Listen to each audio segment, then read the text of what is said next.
Hello students, ये lecture number 2 है CBSE handout का। लेक्चर नंबर 1 में हम लोग इंट्रोडक्टरी लेक्चर देखे थे, कंप्लीट हम लोग उसका एनालिसिस किए थे, blueprint analysis previous year question paper का। सीबीएसई जो प्रीवियस ईयर क्वेश्चन पेपर 2025 में आया था और जो सैम्पल क्वेश्चन पेपर जो सीबीएसई रिलीज किया है, तो वेटेज देखे थे जो कि किस किस चैप्टर से कितना आता है। बट एज सच आप कंफर्म नहीं कर सकते क्योंकि ये लिटरेचर है, प्रत्येक चैप्टर से क्वेश्चन आता है। ठीक है, तो ये ऑलरेडी हम लोग फर्स्ट लेक्चर में इंट्रोडक्टरी लेक्चर जो था ब्लूप्रिंट एंड एनालिसिस हम लोग देखे। आज ये लेक्चर नंबर 2 है और लेक्चर नंबर 2 में हम लोग फर्स्ट फ्लाइट बुक स्टार्ट करते हैं और ये फर्स्ट फ्लाइट बुक का लेक्चर नंबर 1 है। फर्स्ट फ्लाइट बुक का लेक्चर नंबर 1 है। ठीक है, तो चलिए स्टार्ट करते हैं। इसमें सबसे देखिए, सबसे पहले इसमें जो दो तो आपका लिटरेचर का बुक है, पहला है फर्स्ट फ्लाइट, दूसरा है footprints without feet. First flight major है और दूसरा सप्लीमेंट्री रीडर बुक है। तो फर्स्ट फ्लाइट बुक में ही आप देखेंगे प्रोज एंड पोएट्री दोनों है, जबकि जो दूसरा बुक है उसमें केवल प्रोज है। तो इसका आप जब आप देखेंगे जो कि 120 नंबर का जो क्वेश्चन पूछा जाता है, सॉरी तो उसमें कितने मार्क्स का आता है, तो आप पाएंगे कि लगभग 42 नंबर का, लगभग 42 नंबर का जो है सो आप पाएंगे उससे आता है। ठीक है, ये फर्स्ट फ्लाइट जो बुक है उससे 42 नंबर का आता है और जवाब तो आपको केवल और केवल 80 मार्क्स का ही देना है 120 में से। तो ये चीज़ आप ध्यान में रखेंगे, जो ये 42 नंबर है ये 120 में 42 नंबर जो है सो पूछ रखा है और 80 नंबर का आपको जवाब देना होता है। चलिए सॉरी, सबसे पहले हम लोग देखते हैं चैप्टर नेम और ऑथर का नाम। तो ये देखिए, आप सबसे पहले आप प्रोज वाला देखते हैं हम लोग। A letter to God, G L. Fuentes के द्वारा लिखा गया है। नेल्सन मंडेला, ये खुद ऑटोबायोग्राफी है, तो ये नेल्सन मंडेला के द्वारा खुद लिखा गया है, तो नेल्सन मंडेला। उसके बाद टू स्टोरीज अबाउट फ्लाइंग, ये दो पार्ट में बटा हुआ है। पहला हिज फर्स्ट फ्लाइट, दूसरा black aeroplane. His first flight Liam O'Flaherty के द्वारा लिखा गया है और दूसरा ब्लैक एरोप्लेन फ्रेडरिक फोर्सिथ के द्वारा लिखा गया है। चौथा है from the diary of Anne Frank, ये एनी फ्रैंक के द्वारा लिखा गया है। फिर देखिए आप फिफ्थ है, फिफ्थ ये तीन पार्टों में बटा हुआ है। A baker from Goa, Coorg और टी फ्रॉम असम, ये तीन स्टोरी है और a baker from Goa Lucio Rodrigues के द्वारा लिखा गया है। उसके बाद कुर्ग अब्रोल एब्रोल के द्वारा लिखा गया, सॉरी लोकेश अब्रोल के द्वारा लिखा गया। टी फ्रॉम असम अरूप कुमार दत्त के द्वारा लिखा गया है। फिर मिजबिल द ऑटर है, ये गेविन मैक्सवेल के द्वारा लिखा गया है। Further madam Raj the bus, ये वलिका नंद के द्वारा लिखा गया है। द सर्मन एट बनारस में चैप्टर ये मेंशन नहीं है कौन ऑथर है। द प्रोपोजल में एंटोन चेकोव के द्वारा लिखा गया है। तो ये प्रोज का सेक्शन है आपका और अभी फर्स्ट फ्लाइट हम लोग प्रोज सेक्शन ही पढ़ रहे हैं और ये प्रोज सेक्शन का लेक्चर नंबर 1 है। ठीक है, चलिए सॉरी, देखिए यहाँ पर इसमें आप देखिए फर्स्ट फ्लाइट में जो चैप्टर है इसमें हम लोग अभी जो इस लेक्चर में जो पढ़ने वाले हैं, अ लेटर टू गॉड पढ़ेंगे, फिर नेल्सन मंडेला, फिर टू स्टोरीज अबाउट फ्लाइंग, ये तीनों चैप्टर इस लेक्चर में हम लोग पढ़ने वाले हैं। ठीक है, चलिए सबसे पहले हम लोग अ लेटर टू गॉड देखते हैं। इसमें जो अभी तक जो 2 4 5 साल में जो क्वेश्चन पेपर आया है, सैम्पल क्वेश्चन पेपर और ये आपका प्रीवियस ईयर क्वेश्चन मिला के दोनों, उसमें शॉर्ट आंसर टाइप का क्वेश्चन और एक्सट्रैक्ट बेस्ड क्वेश्चन है। तो इसमें देखते हैं हम लोग सबसे पहले शॉर्ट आंसर टाइप का क्वेश्चन, ये 2024 में पूछा है। क्या है, how far would you agree that one's positivity can bring in a spark of brightness even in adverse circumstances। ठीक है, तो आप ए लेटर टू गॉड पढ़े हैं स्टोरीज का, आप देखते हैं जो कि उसका फसल जो लेंचो है उसका फसल पूरी तरीके से कम्प्लीटली वो बर्बाद हो जाता है और वो कंपेयर भी करता है हेल स्टॉर्म से, जो उसका फसल बर्बाद होता है। यदि वो लोकस्ट से बर्बाद होता है तो कुछ रह जाता है, लेकिन सॉरी, लेकिन जो हेल स्टॉर्म से जो बर्बाद हुआ है फसल, एकदम कम्प्लीटली बर्बाद हो गया वो फसल। ठीक है, और यहाँ पर उस कंडीशन में भी जो लेंचो है उसको जो है ट्रस्ट है किसके ऊपर, गॉड के ऊपर, भगवान के ऊपर ट्रस्ट है और वो पॉजिटिव सोच रहा है और इस वजह से वो लेटर लिखता है और किसी भी तरीके से 100 पैसे उसका डिमांड करता है। लेकिन जो पोस्ट ऑफिस के जो एम्प्लॉइज है वो पैसा कलेक्ट करते हैं, 70 पैसे हो पाता है तो उसको वो भेज देते हैं। ठीक है, तो ये है, तो उसमें पॉजिटिविटी दिखाया गया है, तो उसी से कनेक्टेड ये है। Positivity can indeed bring a spark of brightness even in adverse circumstances by fostering resilience, hope and determination to overcome challenges, ठीक है। तो जो पॉजिटिविटी है ये ब्रिंग कर सकता है क्या, स्पार्क ऑफ ब्राइटनेस, ठीक है, सॉरी स्पार्क ऑफ ब्राइटनेस, खास करके जब आप एडवर्स कंडीशन में होते हैं, एडवर्स सर्कमस्टेंसेस में होते हैं उस समय, और ये आपको फोस्टर करता है रेजिलियंस को, होप को और डिटर्मिनेशन को, कैसे आप इस चैलेंजेस से पार पा सकते हैं। Maintaining a positive outlook can empower individuals to find silver linings and opportunities for growth amidst adversity, ठीक है। तो यदि आप पॉजिटिव आउटलुक यदि आप मेंटेन करते हैं तो ये आपको एम्पावर करता है एज ए इंडिविजुअल, ठीक है। और टू फाइंड सिल्वर लाइनिंग्स, यदि कितनी भी समस्या है तो उसमें कुछ न कुछ आशा की किरण वो दिखती है, वही सिल्वर लाइनिंग्स है, ये एज एडियम से यहाँ पर यूज हुआ है। And opportunities for growth amidst adversity, स्वाभाविक है इसमें आप देखिए एडवर्सिटी ही तो था जो कि एडवर्स कंडीशन में एडवर्स कंडीशन में जो है सो वो चीज़ें बदलती है, ठीक है। अब सीबीएसई सैंपल क्वेश्चन पेपर 2024 से 25 में क्वेश्चन पूछा गया है, what does the post master's reaction to Lencho's letter reveal about his character. तो पोस्ट मास्टर का क्या रिएक्शन होता है जब वो लेंचो के लेटर को वो पढ़ते हैं, ठीक है, और उसके कैरेक्टर के बारे में सोचते हैं। तो the post master's reaction reveals his compassionate and empathetic nature, जब वो जाने जो कि गॉड के ऊपर भी कोई लेटर लिख सकता है, तो कंपेशनेट नेचर था, इम्पैथेटिक नेचर था, ठीक है, लेंचो के प्रति।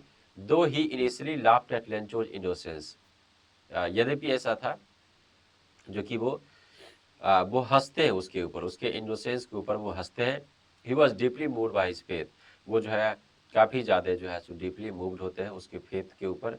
क्यों? क्योंकि उसको भी मालूम है जो कि भगवान को कोई कैसे लेटर लिख सकता है, लेकिन उसको इतना फेथ है कि भगवान मदद करेंगे, तो उसके लिए काफ़ी ज़्यादा वो इम्प्रेस भी होता है।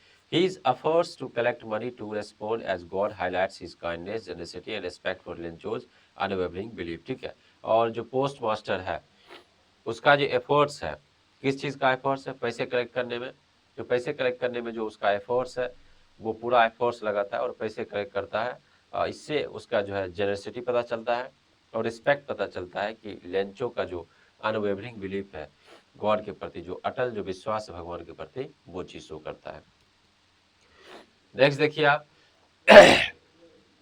ये सीबीएसई पीआईपी 2023 में पूछा है, who read the letter sent by Lencho, what did he do then। तो who read the letter sent by Lencho, तो लेंचो के द्वारा जो लेटर सेंड किया जाता है वो कौन पढ़ता है, ठीक है। what did he do then, वो क्या करता है। the letter sent by Lencho was read by the postmaster, तो जो लेटर जो सेंड किया जाता है वो पढ़ा जाता है किसके द्वारा, पोस्ट मास्टर के द्वारा पढ़ा जाता है। After reading the letter the post master was deeply moved by Lencho's unwavering faith in God, जब वो लेटर वो पढ़ता है ना, तो काफ़ी ज़्यादा वो इम्प्रेस होता है, काफ़ी ज़्यादा वो सरप्राइज होता है कि उसका भगवान के प्रति कितना अटल विश्वास है, टूट विश्वास है। To keep Lencho's faith intact, उसका विश्वास भगवान में बना रहे, तो पोस्ट मास्टर क्या करता है, डिसाइड करता है उसको मदद करने की, ठीक है। ही collected money from his colleagues, he collected money from his colleagues, friends and even contributed to a part of his own salary, ठीक है। वो कलेक्ट करता है पैसा किससे, अपने कलीग से, दोस्त से, ठीक है, और वो कंट्रीब्यूट करता है पैसा अपने जो सैलरी है उसका, उससे भी। दो ही could not collect the full amount of 100 pesos that Lencho had asked for, he managed to gather a significant portion and sent it to Lencho in envelope signed God। ऐसा होता है कि वो एनी हाउ 100 पेसोस तो वो किसी तरीके से वो कंप्लीट नहीं कर पाता, लेकिन एक सिग्निफिकेंट अमाउंट लगभग जो है ये 70 पैसा जो है 70 पेसोस जो है वो कलेक्ट करता है और उसको वो इन्वेलप के जरिए वो पैसा भेजता है, इन्वेलप पर लिखता है गॉड, ताकि उसको समझ में आए कि भगवान ने ही पैसा भेजा है, ठीक है। अब next question, CBSE question paper है ये, सैंपल क्वेश्चन पेपर 23 से 24। Explain how the description of devastation caused by the hailstorm reflects the sadness within Lencho, ठीक है। आपको एक्सप्लेन करना है कि कैसे जो डिवास्टेशन है कॉज होता है, ठीक है, बाय द हेलस्टॉर्म्स के द्वारा जो है सो कैसे डिवास्टेशन है ना कॉज होता है, ये रिफ्लेक्ट करता है सैडनेस विद इन लेंचोज, ठीक है। द लाइन्स विविडली डिस्क्राइब करता है, ये जो लाइन है एकदम क्लियरली डिस्क्राइब करता है कंप्लीट डिस्ट्रीब्यूशन को, ठीक है, कंप्लीट डिस्ट्रक्शन को, जो बर्बाद हुआ है फसल किसका, लेंचो का, सिंबलाइजिंग हिज सेटर्ड होप, और उस ये चीज सिंबलाइज करता है कि उसका जो होप है, कामना है, वो कंप्लीटली क्या हो चुका है, वो सेटर्ड हो चुका है, बर्बाद हो चुका है, ठीक है। The barren fields stripped of leaves flowers and corn mirror Lencho's deep sorrow, और जो बैरन फील्ड्स है, ठीक है, जो बैरन फील्ड्स है और जो स्ट्रिप्ड ऑफ लीव्स है, फ्लावर्स है, कॉर्न है, ये सब सारा जो है मिरर करता है लेंचो के डीप सोरो को, ठीक है। उसके बाद ही सैडनेस है stems from losing his years hard work and food for his family depended upon, ठीक है। और उसका जो ये जो उदासीपन है वो क्यों ऐसा महसूस हो रहा है, क्योंकि उसका जो पूरे साल का जो हार्ड वर्क है वो बर्बाद हो गया है, और वो वही उसका एक सोर्स ऑफ इनकम है, और उसी पर उसका फैमिली वगैरह पूरी तरीके से वो डिपेंडेंट है, इस तरीके से वो काफ़ी ज़्यादा सैड है, ठीक है। अब एक्सट्रैक्ट बेस्ड क्वेश्चन, ये देखिए CBSE PIP previous year paper 2025 में पूछा ये question. Read the following extract and answer the question that follow, ये 5 नंबर का पूछता है, ठीक है, 5 नंबर का। देखिए यहाँ पर पाठ दिया गया है उस चैप्टर का, not a leaf remain on the trees, even एक भी पत्ती भी उस पेड़ पर नहीं है। The corn was totally destroyed, जो कॉर्न का जो फसल था कंप्लीटली बर्बाद हो चुका है ठीक है। और the flowers were gone from the plants, और फ्लावर्स है कंप्लीटली जो है प्लांट से वो खत्म हो चुका है। Lencho's soul was filled with sadness, और लेंचो का जो सोल है कंप्लीटली वो सैडनेस से वो फिल्ड है, ठीक है। When the storm had passed, जब वो तूफान कंप्लीटली वो जो है ना फसल बर्बाद कर चुका था, he stood in the middle of the field and said to his son, a plague of locust would have left more than this, the hail has left nothing, this year we will have no corn, ठीक है। क्या करता है वो, जब तूफान खत्म हो चुका होता है, खेत के बीच में जाकर वो लेंचो खड़ा होता है और अपने बेटे को वो बोलता है कि यदि लोकस्ट एक कीड़ा है, इंसेक्ट है, जो कि वो ग्रास होपर की तरह वो होता है, और वो बोला है जो कि उसका यदि झुंड भी होता है तो इतना फसल बर्बाद नहीं करता जितना इस ओलावृष्टि से फसल बर्बाद हो चुका है। फसल में कुछ नहीं बचा है, कम्प्लीटली वो बर्बाद हो चुका है। और this year will have no corn, इस साल जो है थोड़ा सा भी फसल नहीं होने वाला है। That night was a sorrowful one, ये काफी ज्यादा दुखदायीपूर्ण रात था। All our work for nothing, ठीक है, जितना मेहनत की अब कुछ नहीं मिलने वाला है। There is no one who can help us, यहाँ अब कोई नहीं जो हमारी मदद कर सकता है। Will go hungry this year, ऐसा वो सोचता है कि इस साल हम क्या होंगे, अब इस साल हम भूखे रह जाएंगे, ठीक है। अब क्वेश्चन देखिए, ये जो एक्स्ट्रा क्वेश्चन आता है इसमें 4 क्वेश्चन रहेगा, ठीक है।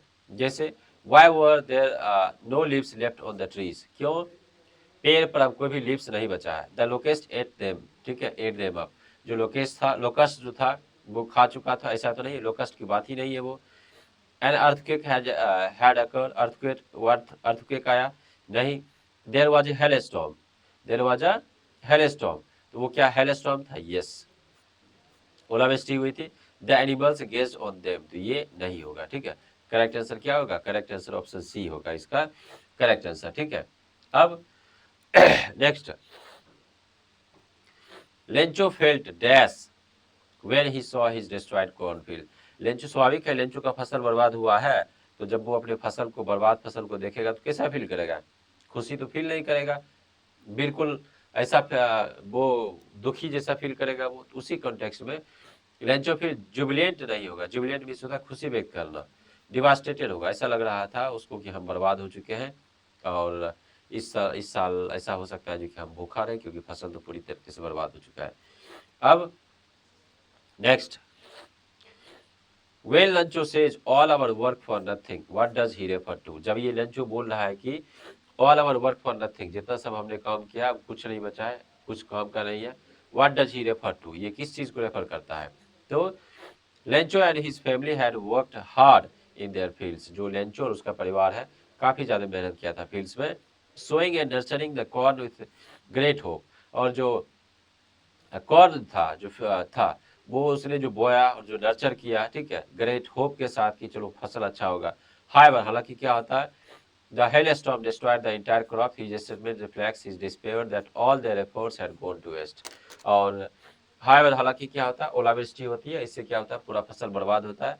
तो इससे यही इसके ये जो स्टेटमेंट है, all our work for nothing, यही चीज डिनोट करता है उतना मेहनत करने के बावजूद इसके हाथ में कुछ नहीं लगेगा, क्योंकि ओलावृष्टि सब कुछ बर्बाद हो चुका है। अब next, why would Lencho have preferred a plague of locusts to a hailstorm? Why would Lencho have preferred? Lencho क्यों प्रेफर किया a plague of locust, ठीक है, to a hailstorm? तो कंपेयर किया, जब ओलावृष्टि हुई, ओलावृष्टि से फसल पूरा कंप्लीटली बर्बाद हो चुका है, तो उसने कंपेयर किया उस फसल को, किससे कंपेयर किया उस फसल को, प्लेग ऑफ लोकस्ट से, कि प्लेग ऑफ लोकस्ट भी यदि रहता तो उतना बर्बाद नहीं था जितना इससे बर्बाद हुआ। तो because locust would have eaten only a part of the crop, leaving something behind, but the hailstorm destroyed everything completely, ठीक है। ये बोल रहा है लोकस्ट जो है वो कहीं ज्यादा, locust would have been eaten only a part of the crop, locust जो है केवल जो है सो फसल का कुछ ही हिस्सा हो सकता है जो कि वो बर्बाद करता है, लेकिन हेल स्टॉर्म से कंप्लीटली क्या हो चुका है, वो बर्बाद हो चुका है फसल। तो ये जितना सारा क्वेश्चन था रिलेटेड टू गॉड में हम लोग कर चुके हैं, और रिपीट कर देना आपको, ये फर्स्ट फ्लाइट जो है ये उसका फर्स्ट लेक्चर है, फर्स्ट फ्लाइट जो बुक है प्रोज सेक्शन का फर्स्ट लेक्चर है। ये देखिए आप Nelson Mandela long walk to freedom, ये दूसरा पर्व है। इसमें जो क्वेश्चन अभी तक देखने को मिलेगा आपको, दो शॉर्ट आंसर, एक्सट्रैक्ट पेस्ट और लॉन्ग आंसर तीनों मिलेगा, ठीक है। देखिए आप, ये शॉर्ट आंसर है, ये सीबीएसई पीआईपी 2025 में पूछा है। Mandela in his speech says, Mandela अपने स्पीच में बोलता है, the policy of apartheid created a deep and lasting wound in my country and my people. जो पॉलिसी था अपार्थाइड का, जो रंग भेद का जो कानून था, वो एकदम जो है डीप और लास्टिंग घाव उंड छोड़ा, मतलब एक जख्म बहुत लंबे समय तक इस देश के ऊपर रहा, इस लोगों के ऊपर रहा, ठीक है। Explain the significance of the word उंड as used by Mandela.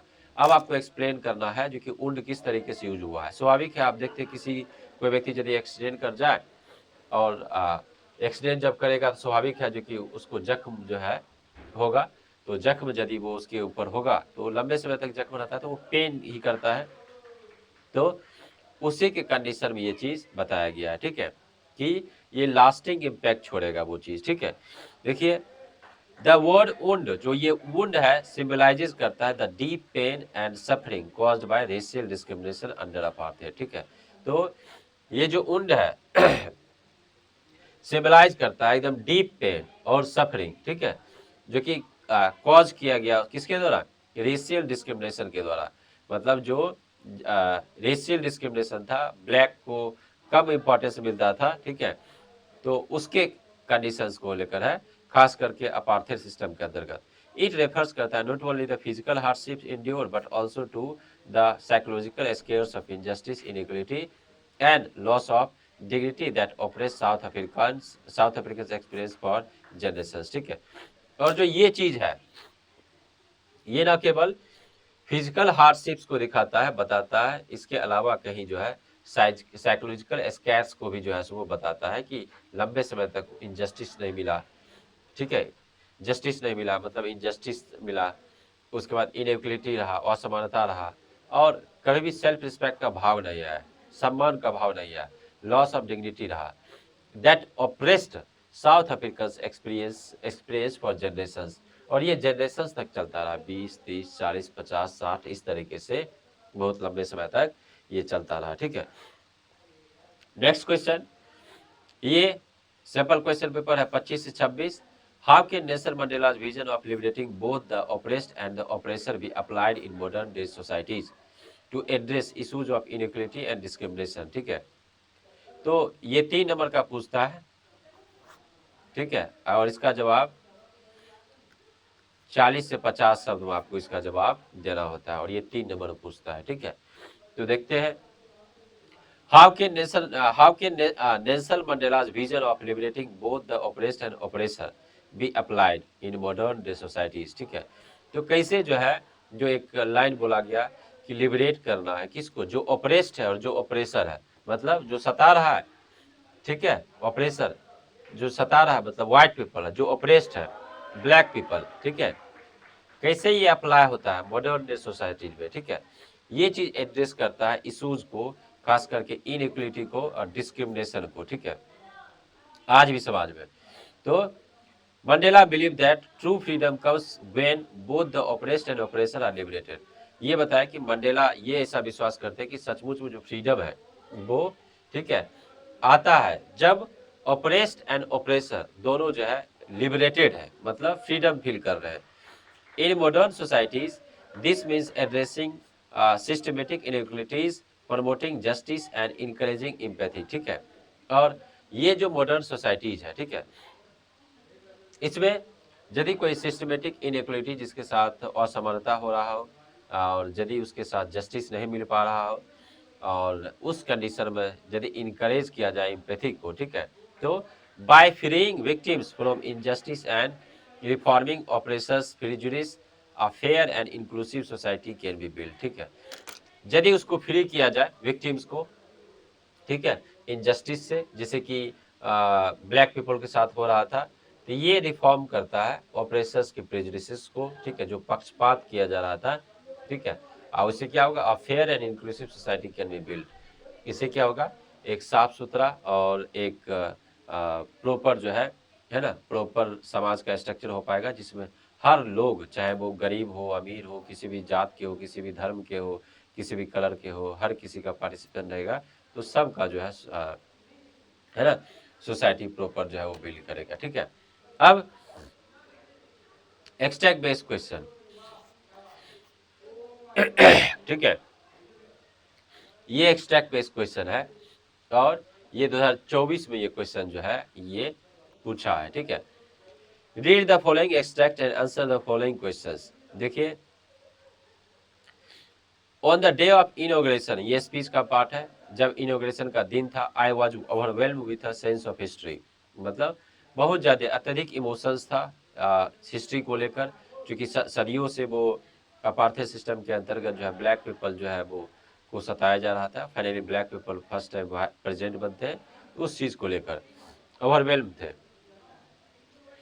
In the first decade of the 20th century, a few years after the bitter Anglo-Boer War and before my own birth, the white-skinned people of South Africa patched up their differences and created a system of racial domination against the dark-skinned people of their own land. ठीक है, क्या हुआ?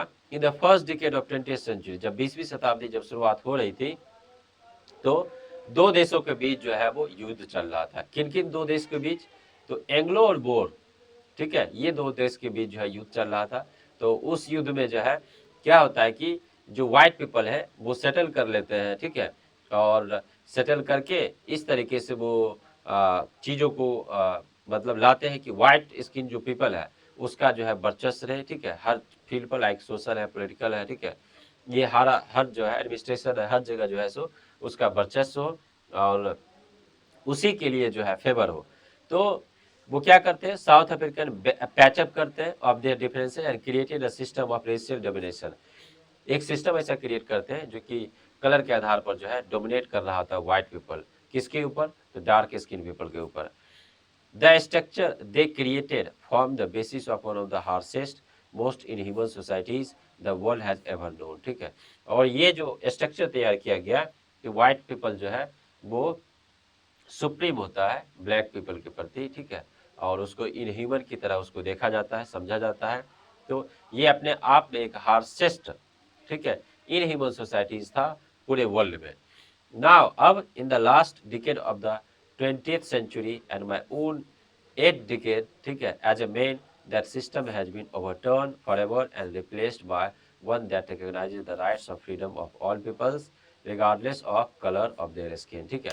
अब एक ऐसी हालात हो गई, चूंकि वो स्पीच दे रहे हैं, अब ये 20th सेंचुरी है, ठीक है, और इसमें जो है अभी जितनी सारी चीजें थे अब वो ओवरटर्न हो चुकी है, अब वो रिप्लेस्ड हो चुका है, ठीक है। अब हर एक व्यक्ति को जो है सो वो राइट्स मिलेगा, फ्रीडम मिलेगा, चाहे वो किसी भी वर्ग के लोग हो, हर व्यक्ति को वो फ्रीडम मिलेगा, ठीक है, चाहे वो किसी भी कलर का हो और उसके कलर का स्क्रीन कुछ भी हो तो उसको प्रत्येक को जो है सो आप उसको फ्रीडम मिलेगा। ठीक है, अब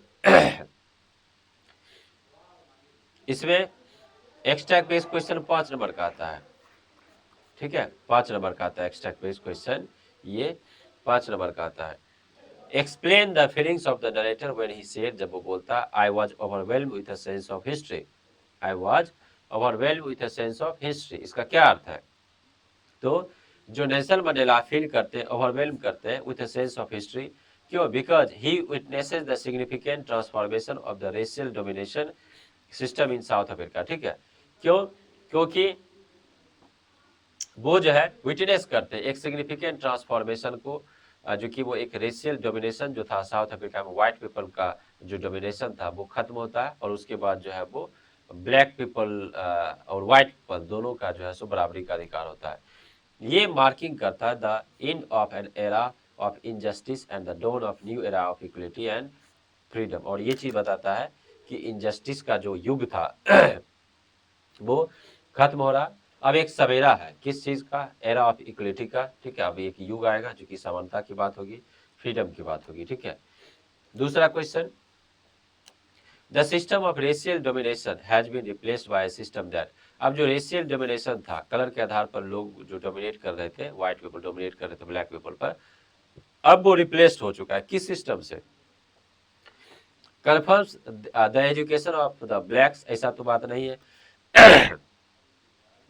recognising the rights and freedoms of all people, yes, अब वो रिकॉग्नाइज कर रहा है rights and freedom of all people, जितने सारे लोग हैं उनको जो है सो वो अधिकार मिलेगा, फ्रीडम मिलेगा सब व्यक्ति को।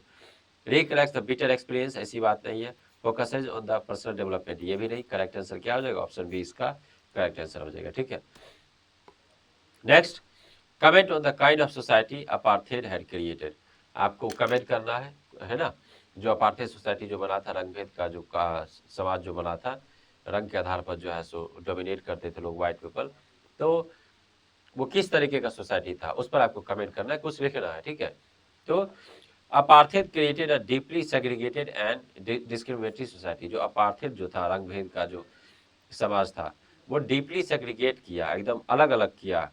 ठीक है, समाज को डिस्क्रिमिनेट किया, जहां पर where people were categorized and treated differently based on their skin colour, जहां पर जो है लोगों को कैटेगराइज किया गया, खास करके लोगों को कैटेगराइज किया गया एंड ट्रीट किया गया डिफरेंटली, बिल्कुल अलग तरीके से, based on their skin colour, उसके स्किन कलर के आधार पर। ठीक है, इट इंस्टीट्यूशनलाइज्ड, ये इंस्टीट्यूशनलाइज किया रेसिज्म को। ठीक है, इसने रेसिज्म को बढ़ावा दिया, इनइक्वलिटी को बढ़ावा दिया एंड ऑपरेशंस को बढ़ावा दिया, leading to wide spread human rights violations and suffering among the dark skin people of South Africa. ठीक है, और ये चीज लीड किया, ठीक है, ये चीज लीड किया है ना, डार्क स्किन जो वाइड स्प्रेड जो ह्यूमन जो राइट्स का जो वायलेशन हो रहा था, ठीक है, वो चीज हो रहा था, सफर कर रहे थे लोग, खास करके जो डार्क स्किन पीपल थे साउथ अफ्रीका के, वो इस चीज को सफर कर रहे थे। ठीक है, अब which phrase would correctly substitute patch up, अब कौन सा फ्रेज है करेक्टली सब्स्टिट्यूट करेगा पेस्ट अप को in the given sentences from the extract, जैसे व्हाइट स्किन पीपल है ना of South Africa patch up their differences, तो जो जब युद्ध हो रहा था, एंग्लो बोर जब युद्ध हो रहा था, जो व्हाइट पीपल जो थे, ठीक है, साउथ अफ्रीका के, वो पैचअप कर लिए किससे?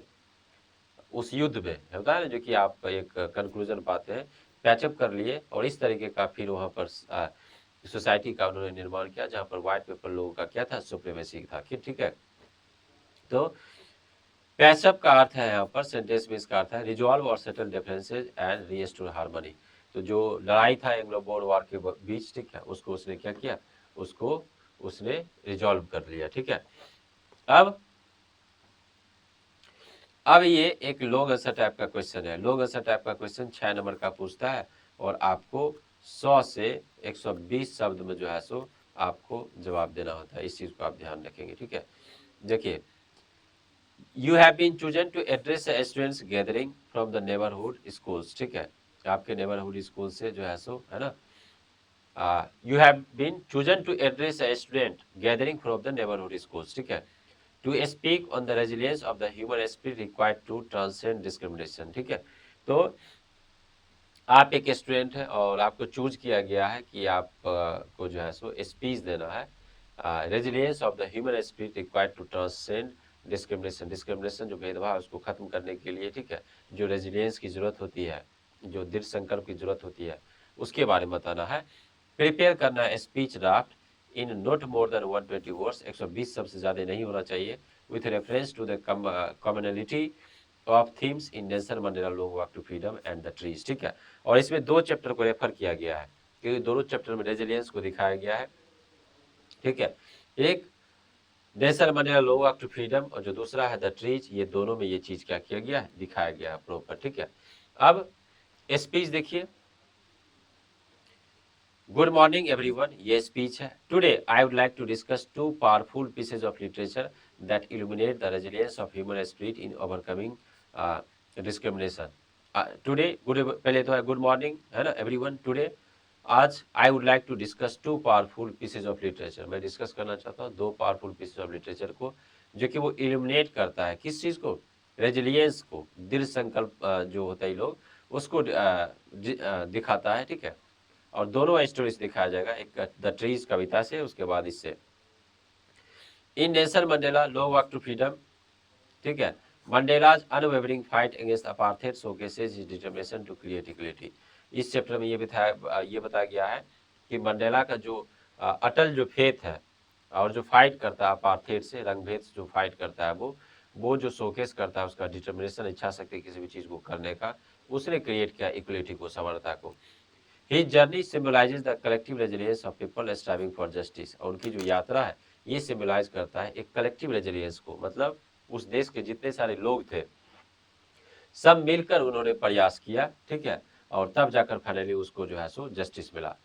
सिमिलरली अब इसी तरीके से एक कविता है एर्नन रिस का, और उस कविता का नाम है द ट्रीज। ये भी रिप्रेजेंट करता है एक स्ट्रगल फॉर लिबरेशन, आज़ादी के लिए एक स्ट्रगल है।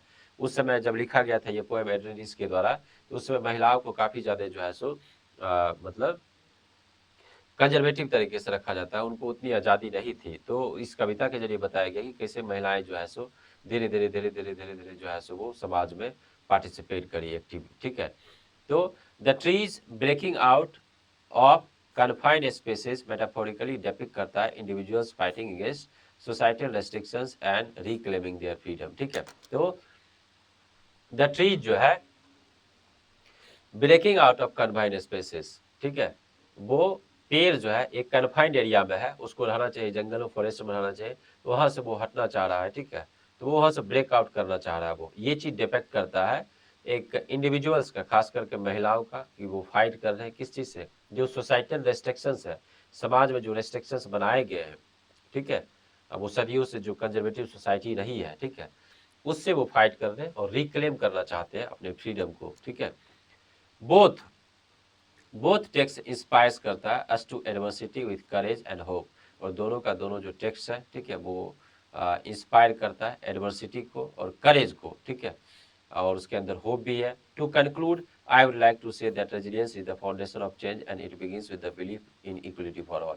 और ये स्टूडेंट बता रहा है कि मैं ऐसा विश्वास करता हूँ कि रेजिलियंस ही जो है, जो जब आप किसी भी चीज़ के प्रति दृढ़ संकल्पित होते हैं, ठीक है, बार बार हारते हैं, फिर उठ खड़े होते हैं और उस चीज़ को करने का प्रयास करते हैं, तो वो अपने आप में एक फाउंडेशन है, वो नींव है किसी भी चीज़ के बदलाव का। तो रेजिलियंस यदि आपके अंदर है तो वो एक फाउंडेशन है, वो एक नींव है किसी भी चीज़ के बदलाव का। और ये स्टार्ट होता है इस बिलीफ के साथ कि सब जो है वो क्या है, वो इक्वल है, हर कोई इक्वल है, इस बिलीफ के साथ क्या होता है, वो स्टार्ट होता है। चलिए अब हम लोग जो है पढ़ते हैं टू स्टोरीज अबाउट फ्लाइंग। ये हो गया फिनिश, ठीक है। हम लोग टू स्टोरीज अबाउट फ्लाइंग के बारे में देखते हैं हम लोग।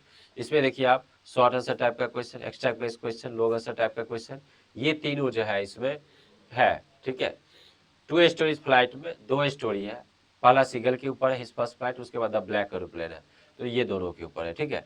तो चलिए इसमें सबसे पहले देखते हैं हम लोग सीबीएसई सैंपल क्वेश्चन 24 से 25 में क्वेश्चन पूछा है, read the following extract and answer the questions, answer the following questions, ठीक है। इसी तरीके से आपके एग्जाम आएगा, ये 5 नंबर का ये पूछता है प्रॉपर, ये 5 नंबर का पूछता है। देखिए, with A loud scream he fail outwards and given downwards into space अब देखिए फर्स्ट टाइम जब वो फ्लाई करता है वो सीगल, तो उसका जो उस समय जो सिचुएशन है वही इस पैराग्राफ में वो लिखा गया है। विथ ए लाउड स्क्रीम, वो चीखता है काफी ज्यादा। He fell outward and given downwards into space. Space में मतलब जैसे हवाई में, मतलब आकाश में वो क्या कर रहा है वो ही फेल आउटवर्ड, वो आगे की ओर वो गिरता है, फिर डाउनवर्ड नीचे जाता है तेजी से। Then monstrous terror seized him and his heart stood still. और उसके बाद क्या होता है, एकदम से बिल्कुल पूरी तरीके से वो डर जाता है, ठीक है, एकदम से भयभीत हो जाता है। ऐसा लग रहा है जी कि उसका जो दिल है वो एकदम से रुक गया, हार्ट, है ना। ही कुड हियर नथिंग, वो कुछ नहीं जो है सो वो सुन सकता है। But it only lasted a minute, but वो केवल और केवल जो ये जो स्थिति थी, डर का जो स्थिति था, ऐसा लग रहा था जो कि हार्ट एकदम से रुक गया है, केवल और केवल 1 मिनट तक था। द नेक्स्ट मोमेंट, उसके बाद क्या होता है, he felt his wings spread outwards. Next moment उसको ऐसा आभास हुआ जो उसका जो पंख है वो ओपन हो चुका है, स्प्रेड हो चुका है। The wind rushed against his breast feathers, then under his stomach and against his wings. ठीक है, उसके बाद जो wind है वो rushed against his breast feathers, ठीक है। The wind rushed against his breast feathers, then under his stomach and against his wings. तो जो wings था, ठीक है, उसके बाद जो हवा, जो तेज हवा आ रही है, बड़ी सी टकरा रही है और वो धीरे धीरे धीरे वो स्लाइड करके वो आगे बढ़ रहा है। He could feel the tips of his wings, ठीक है, कटिंग थ्रू द एयर, और वो फील कर पा रहा है जो उसका जो विंग्स है वो हवा को चीरते हुए, काटते हुए आगे बढ़ रहा है। He was not falling headlong now, he was soaring gradually downwards and outwards, ठीक है। अब वो अचानक से नीचे नहीं गिर रहा है, वो कभी अब वो डाउनवर्ड जा रहा है, कभी वो आउटवर्ड जा रहा है, ठीक है। इस तरीके से वो अब सोर कर रहा है, फ्लाई कर रहा है, ठीक है। देखिए क्या है question, what effect does the experience he as described in the lines below have on the baby seagull पे क्या इफेक्ट पड़ता है। with a loud scream, बहुत तेज चीखने की आवाज है।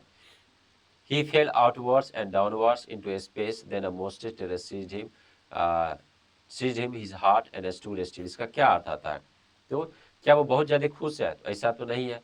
ओवरवेलम से है, यस, वो अपने इमोशन से चीजों को लेकर काफी ज्यादा वो ओवरवेलम से है। करेक्ट आंसर ये होगा। ये तो एक्सिलेट्स, खुशी होना होता है। एनर्जाइज, उत्साह मिलना, ऊर्जा मिलना, ये नहीं होगा। कंफ्यूज होना, ये नहीं, काफी ज्यादा वो ओवरवेलम से है, ठीक है। Next, how does the author's use of descriptive language enhance the narrative technique in the paragraph? How does the author's use of descriptive language, कैसे जो descriptive language जो author का enhance करता है narrative technique, ठीक है, पैराग्राफ का। The author uses vivid and sensory descriptions, जो author है काफी विविड और सेंसरी डिस्क्रिप्शन दिया, मतलब क्लियर जो उसका एक्सप्रेशन है प्रॉपर अच्छे तरीके से बताया गया फर्स्ट टाइम जब वो सीगल, बेबी सीगल जो फ्लाई करता है। जैसे rust against his breast feathers, ये चीज यूज किया गया phrase. Cutting through the air, ये फ्रेज यूज किया गया। ये चीज बनाता है इमर्सिव, मतलब सीन को और भी क्लियर बनाता है। ये जो डिस्क्रिप्शन है हेल्प करता है रीडर्स को एक्सपीरियंस करने के लिए कि सीगल्स का जो फियर है वो इवेंचुअली वो ट्रायम्फ में बदल जाता है, ठीक है, विक्ट्री में बदल जाता है, वो चीज जीत में बदल जाता है, डर बाद में जीत में बदल जाती है।